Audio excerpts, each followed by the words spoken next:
معذرة، بيقول لي في الشكل المقابل أ س بتساوي د ص، ومساحة المثلث أ ب م بتساوي مساحة المثلث د ج م. تمام؟ وس بتنتمي لأ د، وص بتنتمي لأ د، وعايزين نبرهن إن أ د بيوازي ب ج. طيب أما يجي لي مسألة زي دي كده فيها برهان، ما أضربش لخمة. أضرب لخمة ليه؟ عندنا معطيات بتدلني على كل اللي أنا عاوزاه. اولا أ س معناها ايه؟ ان بتساوي د ص. أ س بتساوي د ص، وهم اساسا لهم رأس واحدة. يبقى هاخد المعطى الاولاني، هقول كده البرهان بما ان أ س بيساوي د ص. يبقى خدت المعطى الاولاني وهقول النتيجة بتاعته. أ س بيساوي د ص وم رأس لا مشتركة لهما، إذا مساحة المثلث أ م س بتساوي مساحة المثلث م د ص. تمام كده؟ يبقى ان مساحة المثلث ده بتساوي مساحة المثلث ده هو. تمام. طيب المعطى التاني بيقول لي ايه؟ هنسمي دي واحد. المعطى التاني بيقول لي ان مساحة المثلث الكبير أ م ب بتساوي مساحة المثلث م د ج. بما ان هاخد المعطى برضو وهروح قايله ايه؟ مساحة المثلث أ ب م بتساوي مساحة المثلث د ج م. اذا دي 2 بطرح 1 من 2. هطرح الصغير دوت او الصغيرين دول من الكبار دول هم. يبقى بطرح 1 من 2 ينتج أن ايه؟ المثلث اللي فاضل اللي هو ده هوت هيساوي المثلث اللي فاضل ده هو. تمام؟ يبقى ينتج أن المثلث أ أو مساحة المثلث أ ب س بتساوي مساحة المثلث ج د ص. تمام كده؟ طب دول مش على قاعدة واحدة والقواعد بتاعتهم متساوية. تمام؟ يبقى على طول إذن على طول إن المثلثين دول مالهم بقى كده؟ على قاعدة واحدة هم، ورؤوسهم على إيه؟ مستقيم، هيبقى بيساوي يوازي هذه القاعدة. طالما المثلثات دي قواعدهم متساوية ومتساويين في المساحة، إذن على طول إيه؟ إذا محصورين بإيه؟ بين مستقيمين متوازيين. إذا المثلثين اللي هم أ ب س و ج د ص محصوران بين مستقيمين متوازيين اللي هم إيه؟ أ د. إذا أ د بيوازي ب ج. تاني عملنا إيه؟ أثبتنا، خدنا الأول أول معطى وقلنا النتيجة بتاعته إن أ س قواعد متساوية في مثلثين، معنى كده ولهم رأس واحدة، إذا المثلثين متساويين في المساحة. كتبناها وسميناها واحد. تاني حاجة إن بيقول لي مساحة المثلث الكبير ده بيساوي مساحة الكبير ده. يبقى بما أن مساحة الكبير ده بيساوي مساحة الكبير ده اللي هو المعطى اللي هو عطيهوني، هقول إيه؟ ده هسميها 2. بطرح بقى 1 من 2 اللي هي اللي احنا اثبتناها من المثلثات الكبيرة، هينتج ان المثلثين الصغيرين دول متساويين في المساحة. طيب مش قواعدهم متساوية وهم متساويين في المساحة، اذا محصورين بين مستقيمين مالهم متوازيين اللي هو مين؟ أ د بيوازي ب ج، وهو المطلوب اثباته. يبقى انا مشيت بالمسألة واحدة واحدة كده بكل معطى وقلت النتيجة بتاعته، وصلت من غير ما احس بالايه؟ للمطلوب اللي هو طالبه اللي هو أ د بيوازي ب ج، اللي احنا قلنا عشان نثبت ان أ د بيوازي ب ج لازم اوجد له مثلثين على قاعدة واحدة او متساويين في القواعد ومحصورين او رؤوسهم على مستقيم يوازي هذه القاعدة. لا احنا عايزين ان هو يوازي هذه القاعدة. لا يبقى اثبت ان هم ايه؟ متساويين في المساحة. اذا على طول هم محصورين بين ايه؟ مستقيمين متوازيين على طول. تمام؟ طيب السؤال اللي بعده بيقول لي ايه؟ بيقول لي ان أ ب ج في زاوية أ بتساوي 50 وزاوية ب بتساوي 60. عايزين نرتب الأضلاع أ ب ج تنازلي. مين الزاوية اللي فاضلة؟ احنا عندنا زوايا المثلث على طول ايه؟ أ ب ج. عندنا زاوية أ اللي هي 50 وزاوية ب 60. معنى كده ان الزاوية اللي فاضلة اجيبها ازاي؟ اذا زاوية ج بتساوي 180 ناقص افتح قوس 50 زائد 60، لان مجموع زوايا المثلث كام؟ 180 درجة. يبقى انا لو طرحت الزاويتين اللي موجودين عندي من ال 180 يديني الزاوية الثالثة. طيب دي 150 و50 110 من ال 180 يديني 70 درجة. تمام؟ يبقى احنا عندنا هنا عشان نرتب الأضلاع كل زاوية قدامها ايه؟ الضلع بتاعها.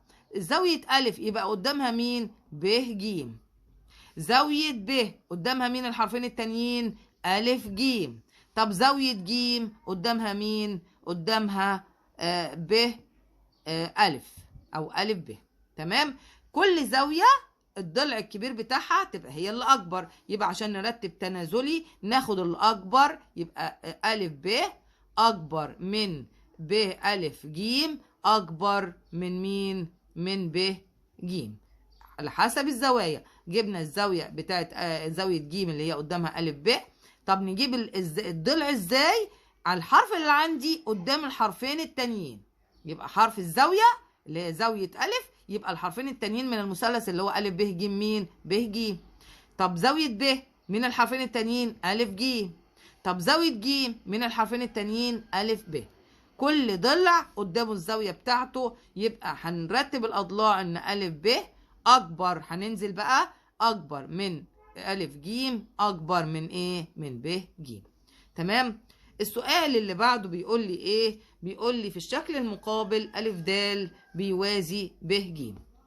طيب أول ما يقول لي أ د بيوازي ب ج، طب نكمل بقى المعطيات بتاعت الشكل. وب س بتساوي ج س، وعايز يثبت إن مساحة الشكل ده كله اللي هو أ ب س م بتساوي مساحة الشكل مين؟ د ج س م. طب أعمل إيه لما يقول لي الكلام ده؟ هاخد كل معطى زي ما اتفقنا وهقول النتيجة بتاعته. أول ما ألاقي الأشكال دي يبقى لازم على طول أوجد مثلثات متساوية في المساحة.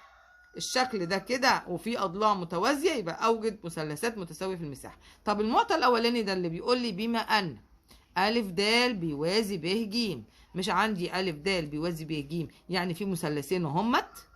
تمام؟ مالهم؟ متساويين في المساحة، لهم قاعدة واحدة ومحصورين بين إيه؟ ورؤوسهم على مستقيم يوازي هذه القاعدة. إذا المثلث أ ب د بيساوي مساحة المثلث مين؟ أ ج د. تمام؟ يبقى المثلث ده كله بيساوي المثلث ده كله. بطرح بقى أ م د من الطرفين. بطرح أ م د من الطرفين ينتج أن إيه؟ ينتج أن مساحة المثلث أ م ب بتساوي مساحة المثلث د م ج. تمام؟ طيب هنا عندنا المعطى التاني بيقول لي إن ب س بتساوي ج س. يبقى بما أن هاخد المعطى التاني وأقول النتيجة بتاعته. ب س بتساوي ج س. مش معنى كده إن هما مشتركين في نقطة واحدة اللي هي م، وم رأس مشتركة لهما للمثلثين مين ومين؟ ب م س وس م ج. إذا مساحة المثلث ب م س بتساوي مساحة المثلث م س ج. تمام؟ يبقى الحتة الصغيرة دي هيت ماشي هتساوي المثلث الصغير ده هو. طيب هنسمي دي 1 ودي 2، يعني بإضافة اللي هي إيه 1 دي المثلثين اللي هي ناتج الطرح الصغير الكبير الصغير دوت من المثلثين الكبار دول اللي هو أ م س ب ود م ج دول. دي 1 والمثلثين الصغيرين اللي انا اثبتت ان هم برضو متساويين في المساحة، برضو دي هسميها ايه؟ 2. لما اضيف دي لدي ودي لدي، يبقى باضافة 1 إلى 2 ينتج أن ايه؟ مساحة الشكل كله بقى لو أ ب س م بتساوي مساحة الشكل مين؟ د ج د م س. مش هو ده المطلوب؟ هو ده المطلوب، اللي هو أ ب س م بتساوي مساحة الشكل د ج س م. يبقى فكرة المسألة دهيت إن أنا أعمل إيه؟ إن أنا أجيب أول معطى وأقول النتيجة بتاعته مثلثين أو أما يديني ضلعين متوازيين على طول أوجد مثلثين على قاعدة واحدة وإيه رؤوسهم على مستقيم يوازي هذه القاعدة، يبقوا متساويين في المساحة. في مثلث يطرحه يضيفه، لا عندنا هنا دوت انا عايزه الحته دي عباره عن المثلث ده بس، والحته دي عباره برضو عن المثلث ده بس، يبقى هطرح ا م د من الطرفين هينتج ان المثلث ده بيساوي مساحه المثلث ده. طيب نيجي المعطى الثاني، هنلاقي ان مساحه المثلث ده هوت بتساوي برضو مساحه المثلث ده، لان ب س بيساوي ج س، ب س ده بيساوي ج س ده دي، يبقى وفي رأس مشتركة، يبقى معنى كده ان مساحة المثلث ده بتساوي مساحة المثلث ده. هنسمي الأولانية دي 1 والتانية اللي احنا أثبتناها دي 2. هنضيف 1 ل2 هينتج أن مساحة الشكل ده كله هتساوي مساحة الشكل ده كله. طيب نمرة ب في الشكل المقابل بيقول لي أ ب ج مثلث قائم الزاوية في أ وأ د عمودي على ب ج، يعني قائم في قائم اقليدس. يبقى قائم في قائم ده على طول ايه؟ اقليدس. يعني ايه اقليدس؟ هنشوف دلوقتي. بيقول لي ان اوجد ب ج ب ج ده الضلع الكبير ده بالنسبه للمثلث ايه؟ وتر، لان الزاويه دي قايمه. يبقى اجيب بما ان زاويه ب ا ج قائمه او بتساوي 90 درجه، اذا ايه؟ ان ب ج تربيع بتساوي أ ب تربيع زائد أ ج تربيع. طيب أعوض أ ب تربيع اللي هو 20، يعني 24 في 20 ب 400 زائد أ ج تربيع اللي هي 15 تربيع يعني 225. ماشي؟ يبقى 15 في 15 ب 225، يبقى 625. الجذر بتاعها ايه؟ هاخد الجذرين، الجذر هنا وجذر هنا يديني جذر 625 اللي هي 25. يبقى الضلع ده كله عندي بكام؟ ب 25 سم. طب تعالى بقى كده نكمل المسألة. بيقول لي عايز مسقط أ ج على ب ج. ناخد حتة حتة. أ ب، مسقط أ ب على ب ج. مسقط أ هي ايه؟ د. مسقط ب هي ما سقطتش، هي موجودة فعلا على الايه؟ المستقيم. يبقى المسقط ده عبارة عن مين؟ على ب د. طب دي نجيبها ازاي؟ نروح بقى لإقليدس. إقليدس طالما عايزة جزء صغير كده، يبقى أقول أ ب تربيع، يبقى أ ب تربيع بتساوي ب د الحتة دي في الكبيرة، ب د اللي أنا عاوزاها في ب ج كلها. تمام؟ واخد بالي ان انا ما بربعش مين؟ الاضلاع دي. اقليدس بيقول لي ان مربع الضلع دوت بيساوي الحته دي في الحته دي كلها. مسقط الصغير ده مسقطه على الضلع الكبير بتاع المثلث. تمام؟ لما اجي اعوض ب ج ا ب تربيع ده اللي هي 400، وب ج ب د اللي انا عاوزاها، هو اصلا قايل لي عايز مسقط ده اللي هو ب د اللي انا عاوزاها. تمام؟ طيب ب ج كلها بكام؟ ب 25. هقسم على 25 وعلى 25 يديني ب د بتساوي هنعملها على الآلة كده ان 400 على 25 يديني 16. تمام؟ يبقى 16 سنتي. تمام؟ طيب بكده خلصت الامتحان. أرجو أن أكون قد وفقت في هذا الامتحان وأعطيتكم قدر كبير من المعلومات، وربنا كده يديني على قد ما أنا بتمنى إن أنا أوصل لكم أي معلومة ونفسي الرياضة دي تبقى سهلة على الطلبة كلها ويحبوها إن شاء الله، وربنا يقدرني كده إن أنا أوصل لكم كل الطرق اللي توصلكم بكل سهولة لحل أي تمرين أو أي مسألة بكل سهولة. تمام، والسلام عليكم ورحمة الله.